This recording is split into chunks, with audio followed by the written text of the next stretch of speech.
ए साथी हो हामी दर्शन गर्न जाँदैछौँ गङ्गा तालाब महादेवको दर्शन गर्नलाई। आउनुहोस् हजुरहरू पनि, हामी त हजुरहरूलाई पनि देखाउँछु गङ्गा तालाब मोरेसिसको। हामी अहिले जाँदैछौँ, बाटोमा छौँ, हिँड्दैछौँ। हेर्नु होला पुरै बाटोमा जाम लागिराखेका छन्।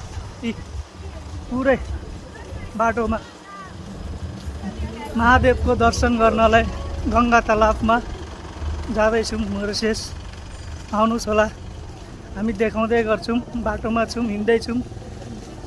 हामीलाई अहिले म्याक्सिमम भनौँ न, म्याक्सिमम 4-5 घन्टा हिँड्नुपर्छ, हिँडेरै जानुपर्छ। अब भगवान् महादेवलाई दर्शन गर्न लागि त अब दुःख त गर्नै पर्छन् हैन। हर हर महादेव। हेर्नुहोस्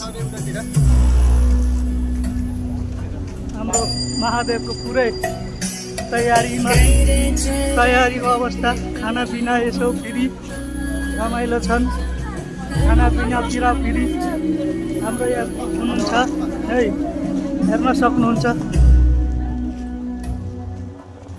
पुरै महादेव